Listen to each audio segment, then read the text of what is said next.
At my sister's Harvard graduation, my parents stood in front of everyone and disowned me.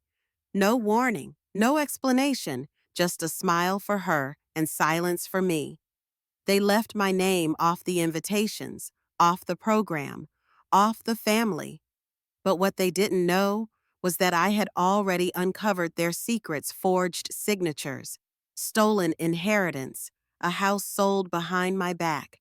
And in that moment, as my father's words hung in the air like poison, I made a decision. They thought they were erasing me from existence. Instead, they were setting in motion their own undoing. Because in the end, they weren't the ones who exposed me. I exposed them. My name is Olivia Reed, and this is the story of how I reclaimed what was stolen from me, not just my inheritance, but my voice, my truth, and ultimately, my freedom. The sun cast a golden glow across Harvard Yard as Olivia Reed approached the graduation ceremony. Her steps were measured, not from excitement, but from apprehension. She'd received an invitation, a cream-colored envelope with gold lettering, but something in her gut told her this day would not unfold as she hoped. Olivia spotted her family near the reserved seating area. Her mother, Eleanor, resplendent in a pale blue suit and her trademark pearl necklace, stood beside her father, Richard, who checked his watch impatiently. And between them, radiant in her cap and gown, stood Victoria Harvard's golden child, draped in honor cords and achievement sashes. "Oh, Olivia," Eleanor said with a thin smile when she finally noticed her younger daughter. "You made it." "I received the invitation," Olivia replied, ignoring the coolness in her mother's tone. Eleanor gave a small, dry laugh. "You must have seen a forwarded version. I wasn't sure the final guest list had made it that far." Richard didn't speak. He merely glanced at Olivia before returning his attention to his phone. Victoria opened her arms for a brief hug. "You look great," she said, her voice soft, almost apologetic. "I'm glad you're here." But her eyes darted sideways, gauging Eleanor's reaction, always calculating how much warmth she was permitted to show. Olivia scanned the seating chart posted on an ornate easel. "The Reed family," it read in elegant script. Beneath it, Richard, Eleanor, Victoria, plus 2 guests. She searched for her name. It wasn't there. A young woman in an event staff uniform handed Olivia a badge white with no family crest, no ribbon, just the word guest in Times New Roman font. Olivia stared at it for a long moment. She had helped Eleanor design the family crest for these events 5 years ago. They had spent weeks perfecting the typography. She should have left. That would have been the logical, self-respecting response. But instead, Olivia clipped the badge to her blazer and walked toward the seating tent like a ghost at her own funeral. The ceremony began promptly at 11 Euro a.m. After several speakers came and went. Richard Reed stood and approached the podium. He adjusted his tie, cleared his throat, and smiled like a senator about to deliver a campaign promise. "Today," he began, "we celebrate the brilliance and dedication of our daughter, Victoria.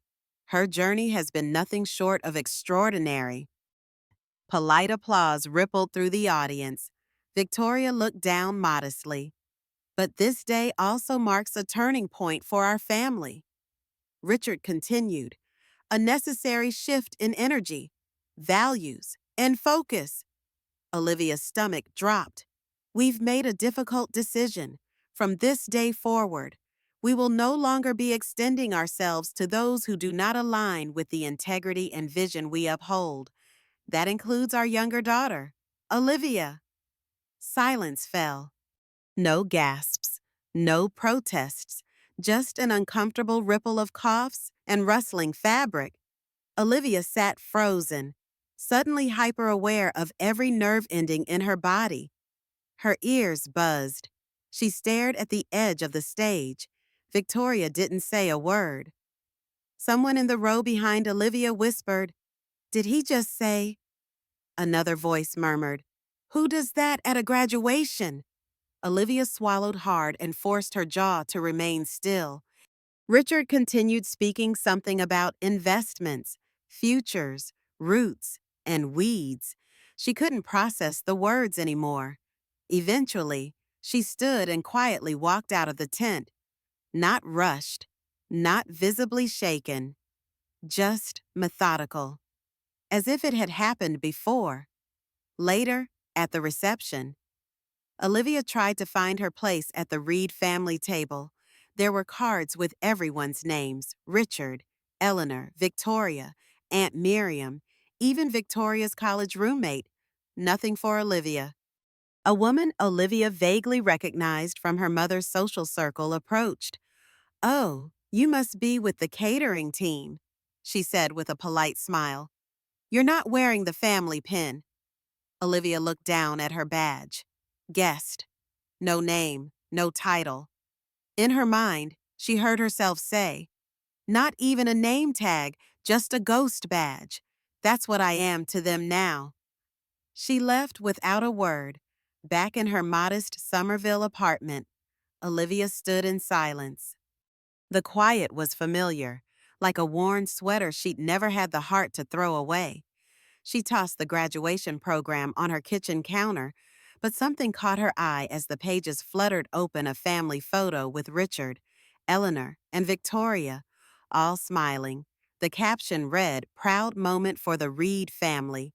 No trace of Olivia. She sank to the floor and pulled out an old box from under her bed. Inside was Victoria's high school yearbook from 10 years ago. Olivia turned to the family tribute page, one of those custom ads parents buy. "To the daughter who makes us proud every day. We love you, Victoria."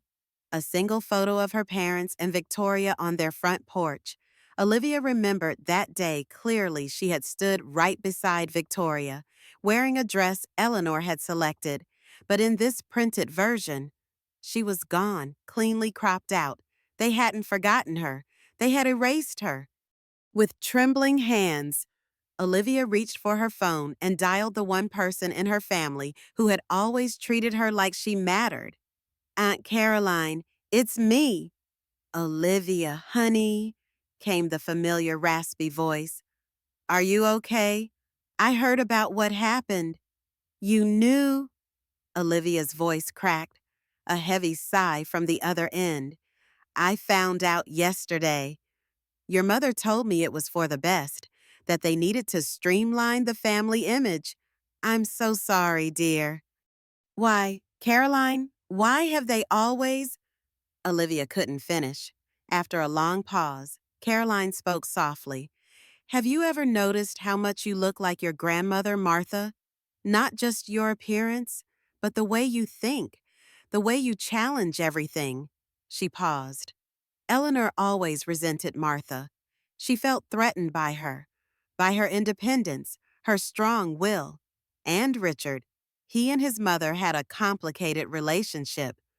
She never fully approved of how he ran the family business. "So they're punishing me for being like her. I think seeing Martha in you has always been difficult for them. And Victoria, she's always been what they wanted: agreeable, predictable, the perfect face for the Reed legacy." Olivia wiped away a tear. "What do I do now?"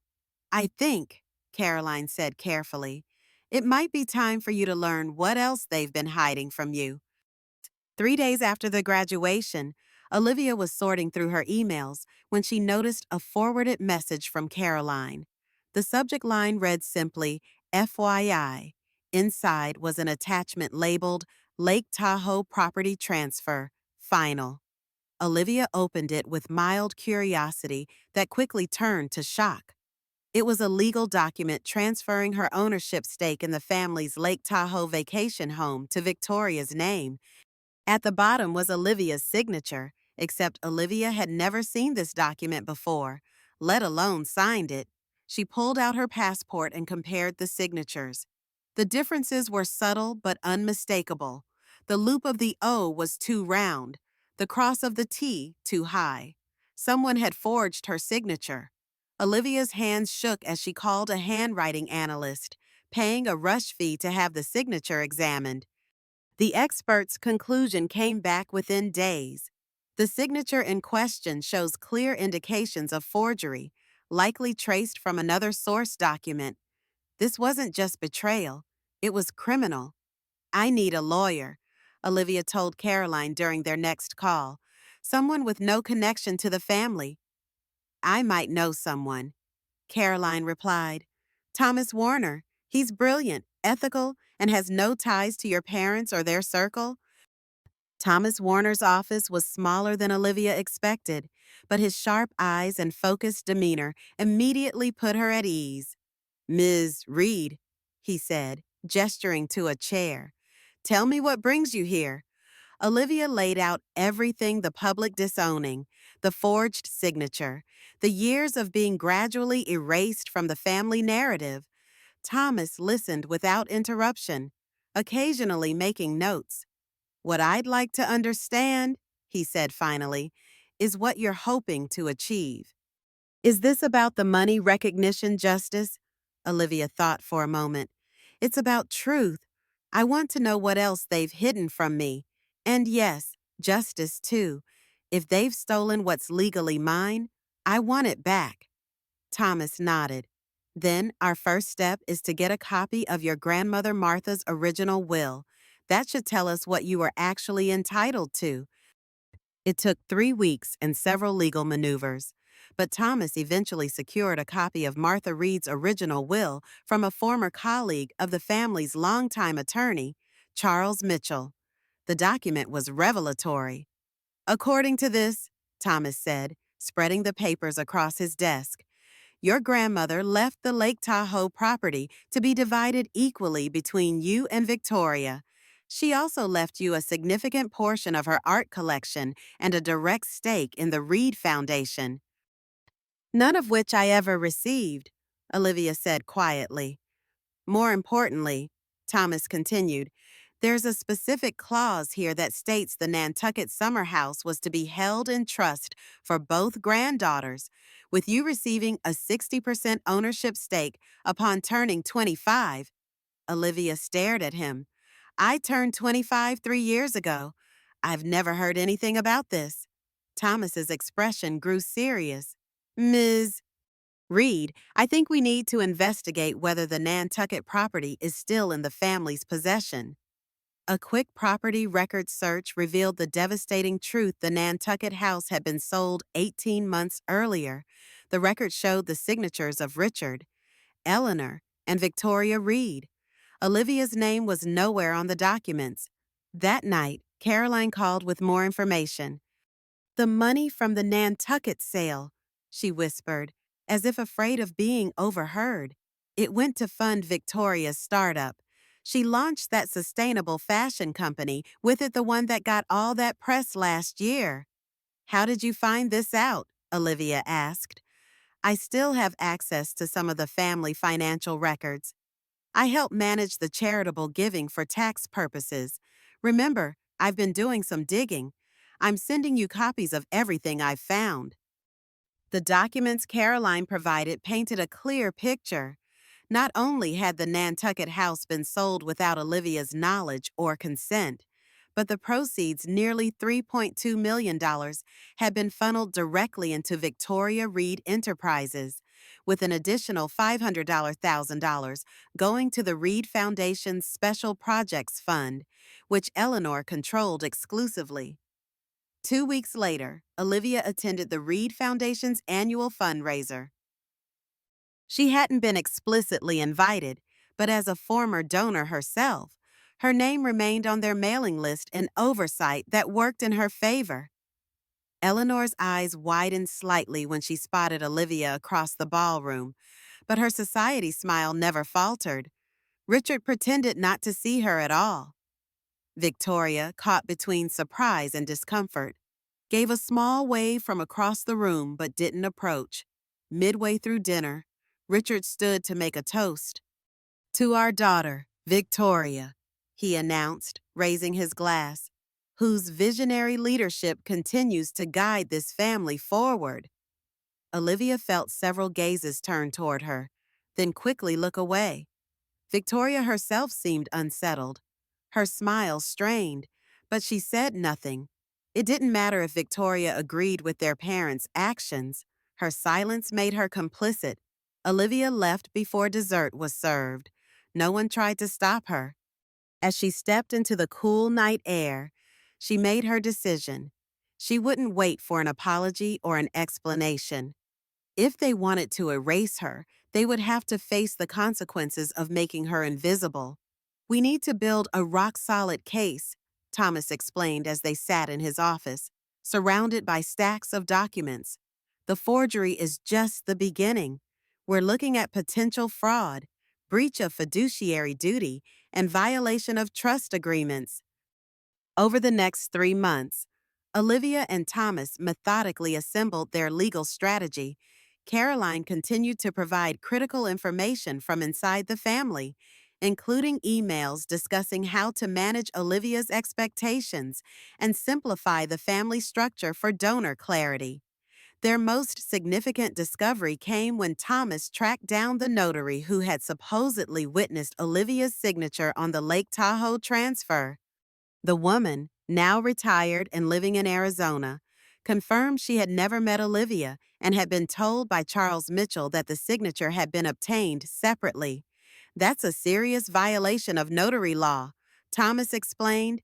It invalidates the entire transfer.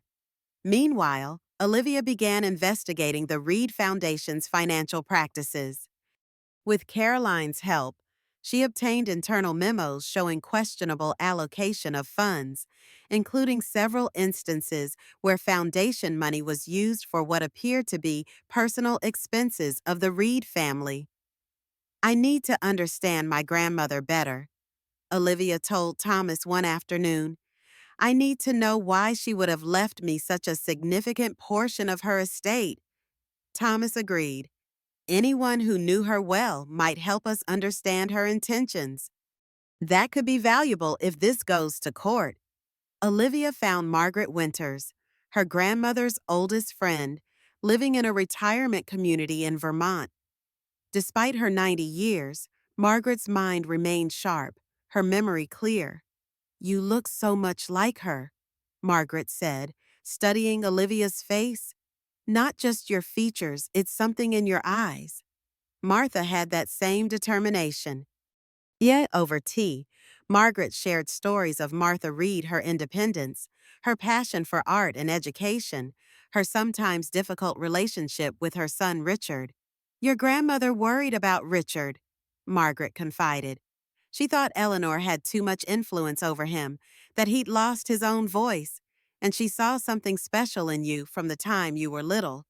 That one has my spirit, she used to say. Did she ever mention her will to you? Olivia asked carefully. Margaret nodded. She was very clear about wanting you to have a significant portion of her estate. She said Victoria would always be taken care of by Richard and Eleanor, but you might need the independence that her inheritance could provide. As Olivia prepared to leave, Margaret pressed something into her hand, a small silver brooch in the shape of a bird in flight. Martha wanted you to have this. I've been holding on to it, waiting for the right time.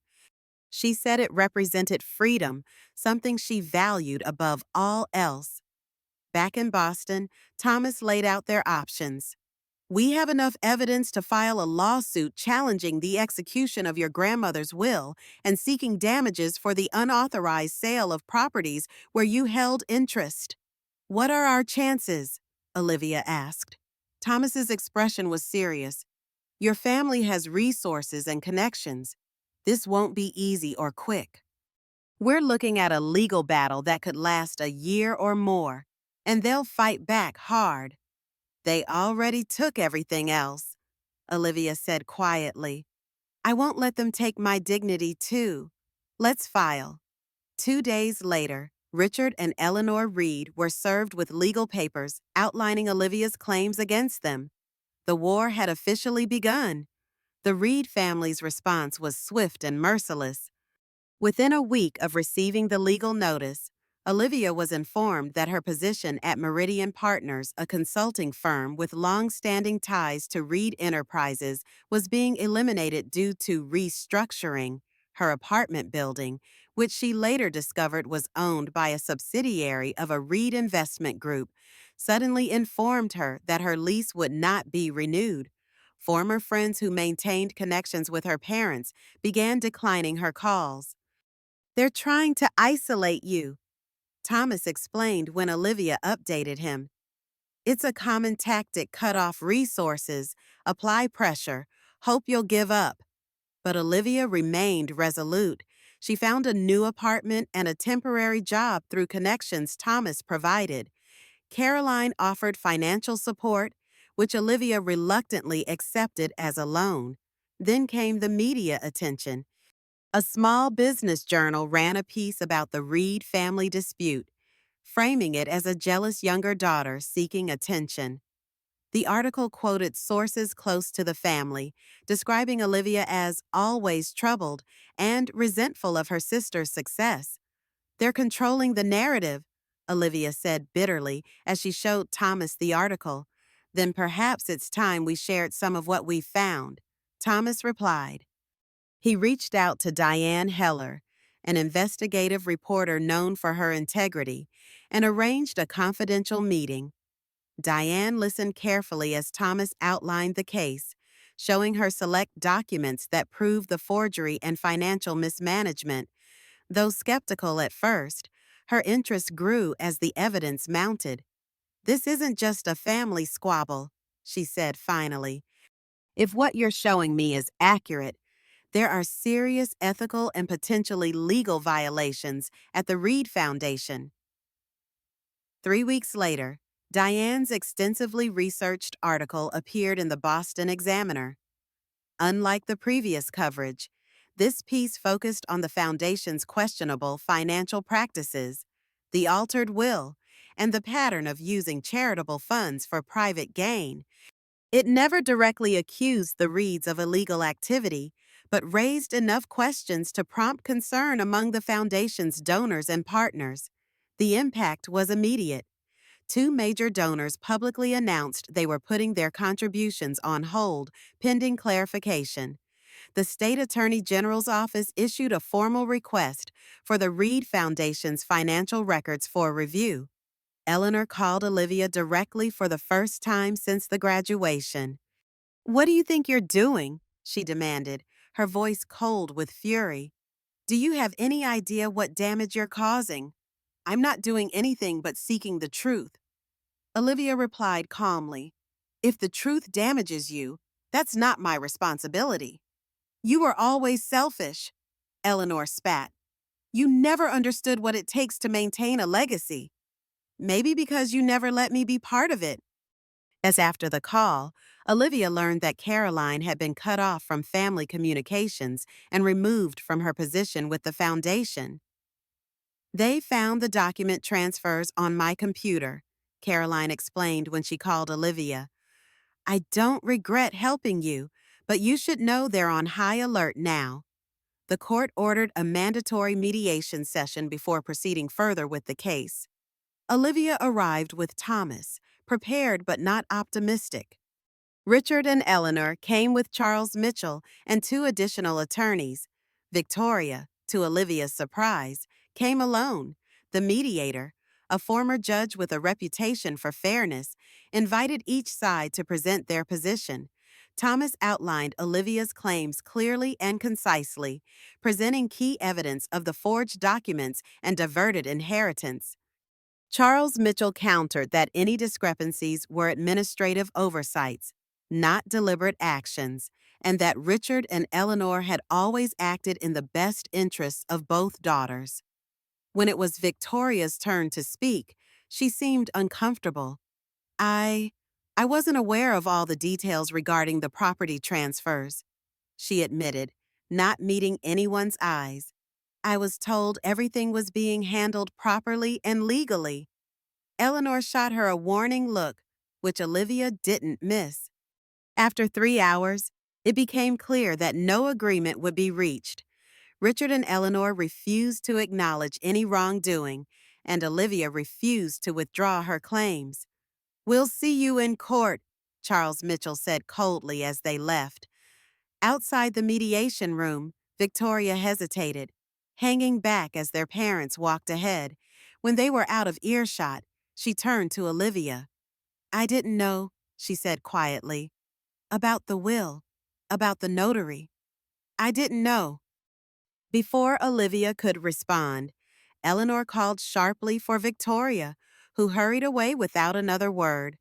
The trial began 8 months after Olivia first discovered the forged signature. The courthouse steps were crowded with reporters, the Reed family's legal troubles having become a subject of public fascination. Inside, the proceedings were meticulous and often technical. Handwriting experts testified about the forgery. Financial analysts detailed the money trail from the Nantucket property sale to Victoria's company. The former notary gave a damning deposition about being instructed to notarize documents she hadn't properly witnessed. But the most powerful testimony came from an unexpected source. A former assistant to Charles Mitchell approached Thomas days before the trial, offering information. She testified that she had personally seen Eleanor Reed instruct Mitchell to alter documents relating to Martha Reed's will, specifically to reduce Olivia's inheritance. Mrs. Reed said it was necessary to protect the family assets from being diluted, the assistant recounted.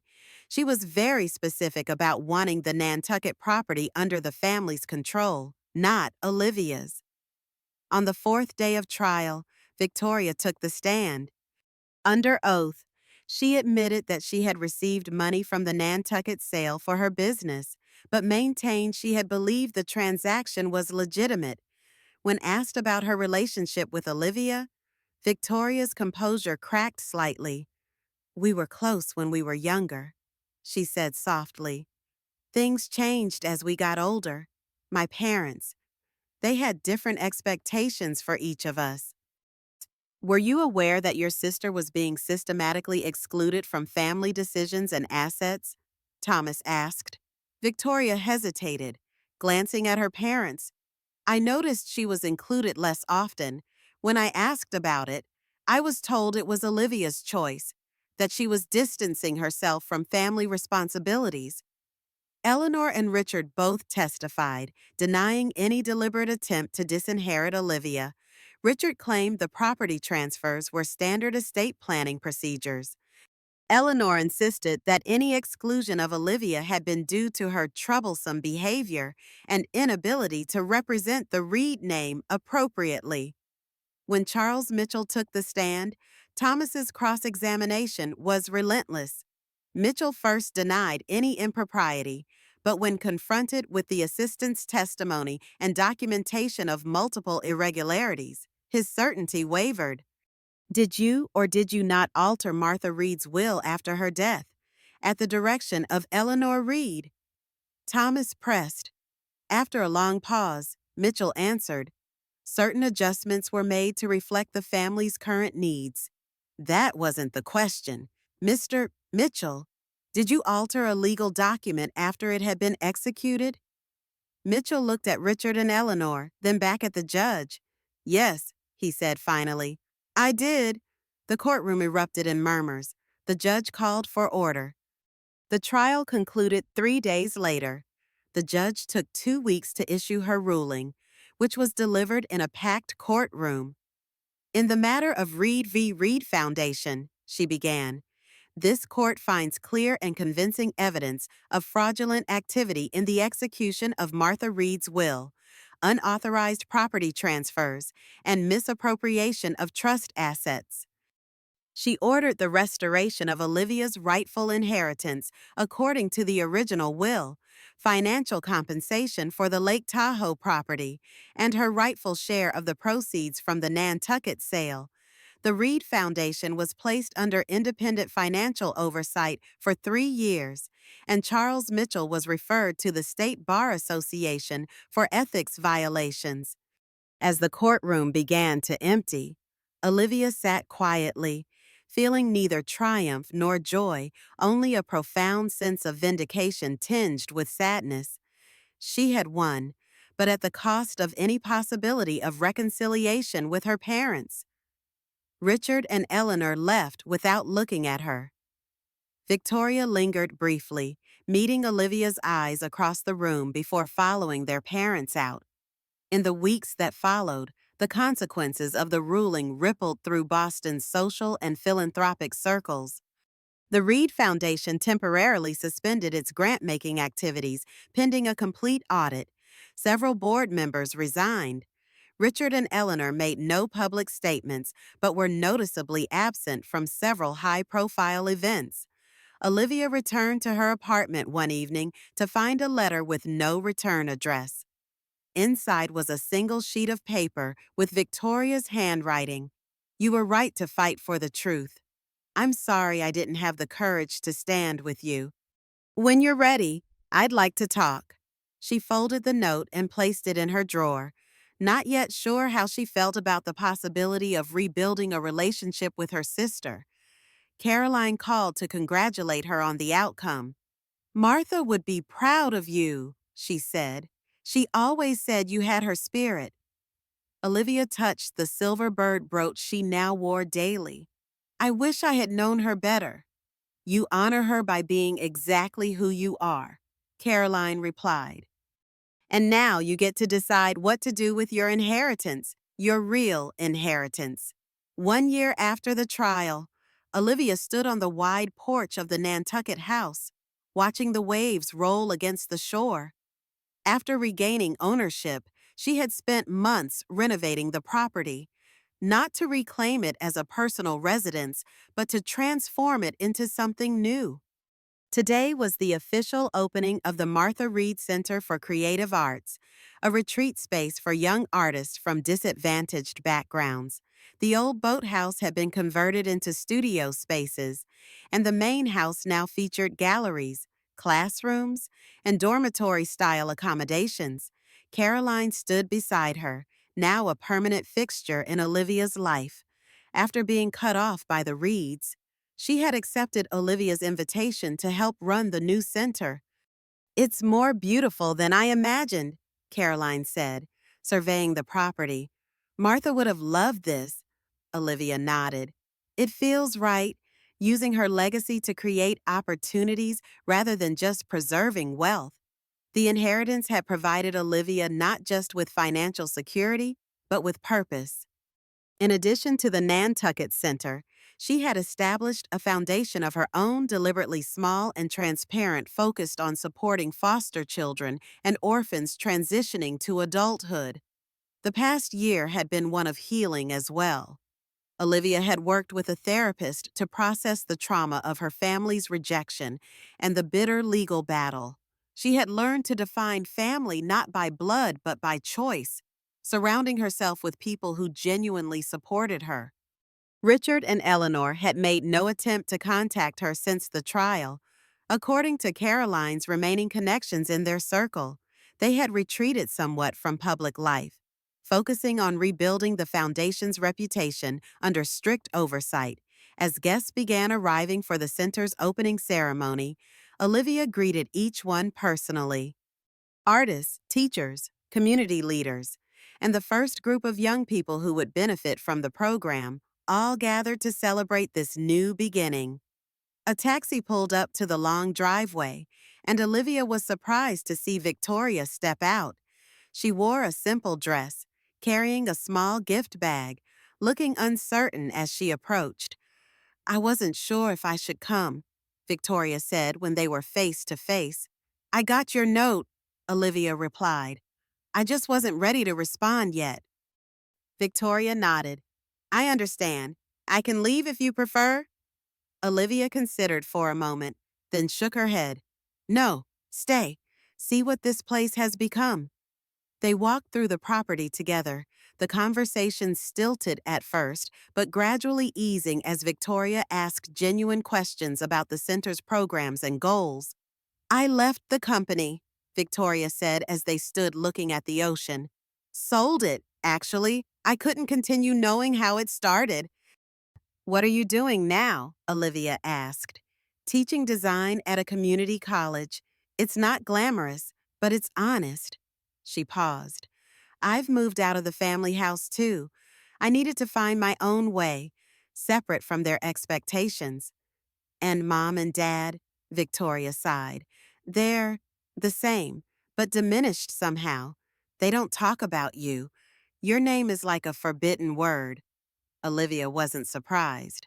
Some people can't face their own mistakes. I should have stood up to them years ago, Victoria said quietly.